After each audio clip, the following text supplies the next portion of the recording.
Hello and welcome to Blue Army TV. I'm sitting here after Carlisle have lost 4-1 away from home at Gillingham on the opening day of the season, live on Sky Sports, and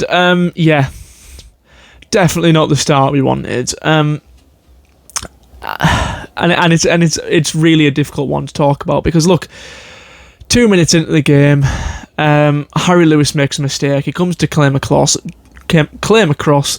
doesn't do that. He then gets another opportunity to claim it when there's a shot right at him. He doesn't again. I can't really blame him for the second one too much, but he pushes it back out. We're behind within 2 minutes. We put in a decent display in the first half. I think, Charlie Wyke obviously misses a very good chance that you'd expect him, of all people, to score. We don't take that chance. And then, once again, 2 minutes from kick-off in the second half, Terrell Thomas makes a back pass that, it would just, I don't know what he's thinking, and we go 2-0 behind. Harry Lewis, I think, can do better with that one. It's not, look, I don't think Harry Lewis is at fault for the second goal, for the third goal, or the fourth goal, really. But I'm sitting here thinking, surely a keeper should save at least one of them. I'm yet to see Harry Lewis, since we signed him, make any kind of decent save that you look at that and you think, wow, that's a good save. I think the second one, it's not in the far corner. It's kind of just under him. He just can't get down to it. The third one's from a very tight angle at his near post. It's into the roof of the net, and yes, those are difficult ones to try and fight against, but you'd expect him to do better. And the fourth one, it's a good strike, but it's from such a distance, you'd expect the keeper to do better. And it's just, whenever there is a shot, I don't expect Harry Lewis to save it. And I don't want to be too harsh on him because it's the opening day of the season, but the first game of the year sets the precedent for the season. When we got promoted a couple of seasons ago, we won on the opening day, and we built on that win from the opening day. And that's what gave us the early form that, despite us falling off in the second half of the season, we still managed to get promoted. We still managed to solidify a playoff position because of our early form. If we win on the opening day, and we win well like Gillingham have done today, then you're top of the league after one game. You're ahead. You're already ahead. You've got a head start of the rest going into game week 2. But instead, what's happened is we're now bottom of the league, which is something that I'm absolutely sick of seeing after last season. We're bottom of the league, and we've got it all to do now. We're now behind every other team in this division, and we've got to catch every other team in this division. And I know the table doesn't mean too much this early on in the season, but it sets a bad precedent, and it's a really bad start. And look, I think we played well at times. I think the first half we were by far the better team. Even in the end, we had a better XG than Gillingham. I just think that the goalkeeper's liability, and look, I think he has been since we signed him, and I think that's always been an issue with Paul Simpson teams since he came back to the club. He started with a very decent, very capable goalkeeper in Mark Howard, who won everything in terms of individual accolades at the end of the season, especially, from our club anyways, player of the season, fans player of the season, players player of the season. He won everything. He was then let go on a free, despite wanting to stay. We signed Thomas Hawley, who, I don't think he really particularly impressed in the season we got promoted. But, was kind of helped by a very good defence in front of him. Was completely shown up in League One. We replaced him with Anderson, who was god-awful. Then we replaced him with Harry Lewis, who we spent quite a bit of money on, who has been nothing but poor since we signed him. The best keeper I've seen in this kind of Simpson era was Mark Howard at the very start. And then you'd have to say it was probably Gabriel Breeze, the 3 games he had. He didn't make a mistake in any of them games. He made some half-decent saves as well. And in pre-season, I think he's probably looked the better keeper as well. Look, I understand that he's good with his feet, which is something that I don't think Breeze has, at least not to that level. But maybe it's an old-fashioned thing to say, but I expect a goalkeeper to be able to not concede goals. You know what I mean? I expect him to make a few saves. Surely that should be the basics of a goalkeeper. And it's a very modern thing of teams trying to play out from the back and so having a ball-playing goalkeeper.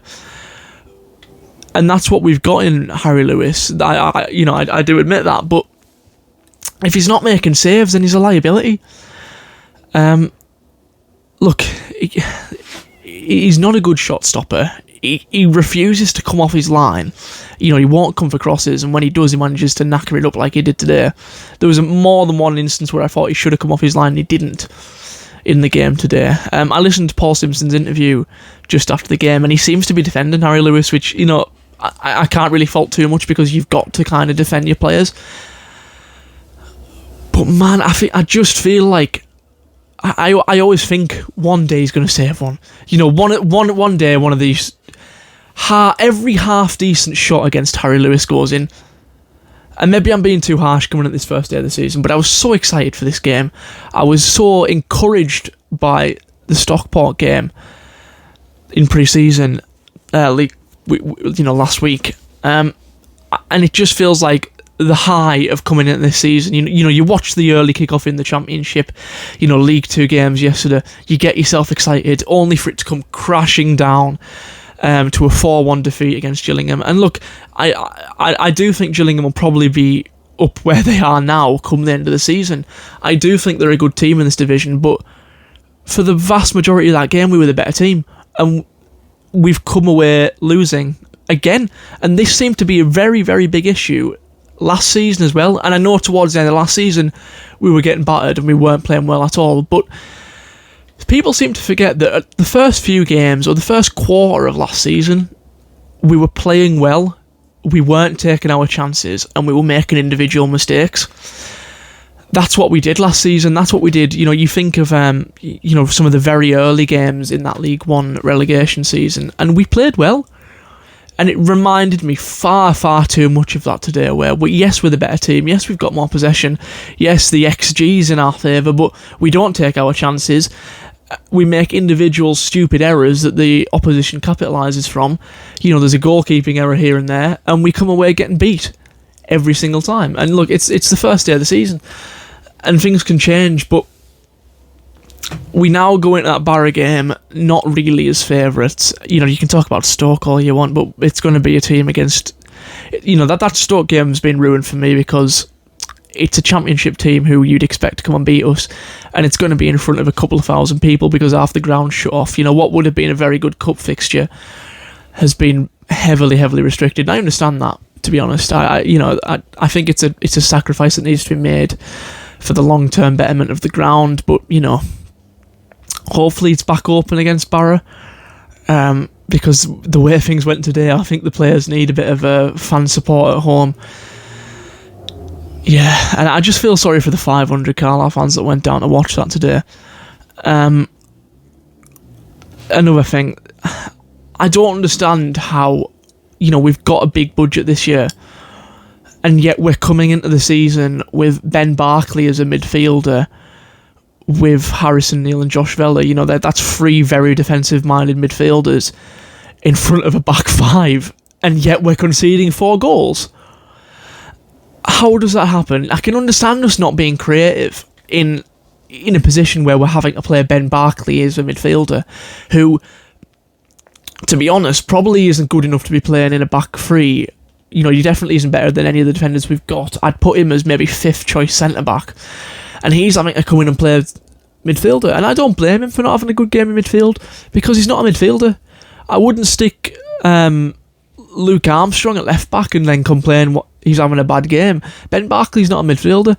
Why is he playing there? And I understand that we've had injuries, from poor recruitment, because we seem to only sign injury-prone players. But, McGeoch's out, Charters is out.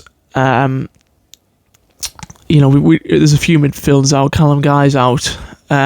Ethan Robson as well. But surely, we've had some good midfielders playing in midfield. Believe it or not. From the youth academy that have been playing in the pre-season games, surely one of them can come in and do a job instead of having to rely on our fifth choice centre back being placed at midfield. And yeah, I don't think creativity was really bad today. I think Archie Davis, our right back, had a good game. I think it's a shame that both of our first choice left backs are injured in Taylor and Cameron Harper, which, you know, is typical. And I think the new lad had a decent game, to be honest. Williams, he didn't do great for the third goal, but all in all, I think the attacking play from him was quite good. I think some of his set pieces were quite good. Until we started trying to play our corners into the near post. Why on earth are we trying to do that? We've got a big team this year. You know, we've got Aaron Hayden, who's notorious for being very good from set pieces. We've got Terrell Thomas, who's scored a lot of goals from corners and free kicks in pre-season. You know, from crosses into the box. We've got Charlie Wyke, who's massive and, you know, is experienced and, you know, knows what to do on a corner. Harrison Neal, who's a big guy. You know, Mellish isn't small. Archie Davis, if he's not taking the corners in the box, and he's a big fella as well. Ben Barkley was on the pitch as well. You know, we know what he can do from them kind of set pieces, with the proofs, you know, right there. Why are we playing balls into the near post? And I don't think it worked once. I think every single time we hit a Gillingham man. And we've got good set piece takers, so I don't understand what the thinking was behind that. Was it a decision from the manager to play corners into the near post? Was it just we kept mishitting them? Was it a decision that the player made, who was taking the corners? I don't know. There was just... And the substitutions annoyed me as well. I know this has turned into a little bit of a rant, but we're absolutely blessed in terms of strikers this year, which is something that we really weren't last year. We've got Wyke and we've got Danadu, and I think Dan had a really good game today. Charlie Wyke, not so much. It's difficult with strikers because he scores that goal, he's man of the match. But he didn't, so I'm saying he's had a bad game. But look, we've got two very good and very, you know, definitely League 2 quality strikers in Luke Armstrong and Kelly on the bench. Why are we substituting them on in the 88th minute? What are they going to do in 2 minutes when we're 4-1 down? I think Danadu was working quite well, but it's always been an issue with Paul Simpson that we make substitutions far, far too late. Gillingham made subs. They made subs at 2-1 when John Mellish scored that goal that worked out and went on to, you know, resulting in them winning the game. We didn't make any substitutions. Again, we sat with the team that we had, despite having good players on the bench that could come on and make a difference. And we brought them on at 4-1 when it was near impossible to make a difference. There's a lot that went wrong today. There's a lot that went right, I must admit. You know, some of the passing play in the first half really impressed me. Or even just until that third goal. I think we were okay until that third goal. You know, John Mellish scores a very deflected strike, but, you know, it's a bit of positivity to get us back into the game. I know it's early on, but it's so frustrating, this game. Hopefully we win against Barra, because look, we can win against Stoke, we can lose against Stoke, it doesn't really matter. To me, that's a bit of a non-game now, especially with the, you know, shutting of 3/4 of our ground. To me, that's a free hit. It's Barra we've got to focus on now, because local rivalry, we haven't lost to them in the league in 60 odd years. If we go there and get beat, it's two. You know, if they come here and beat us, it's 2 losses in a row, and we can start looking at thinking, right, what's going wrong here? And Paul Simpson will already be under some very, very early pressure. If we win, we think, right, that this is where our season starts. That'll, you know, this early on in the season, a win against Barrow would probably shoot us up into the top half. And hopefully we can build on from that. But that game now means more than it did after such a very embarrassing defeat here. And we're just going to have to see what happens. It's really disappointing today. I think a lot of the blame has to go on a mixture of Harry Lewis and the man who keeps putting him in the team. But yeah, let me know what you think. Am I overreacting? Paul Simpson didn't seem too worried on his,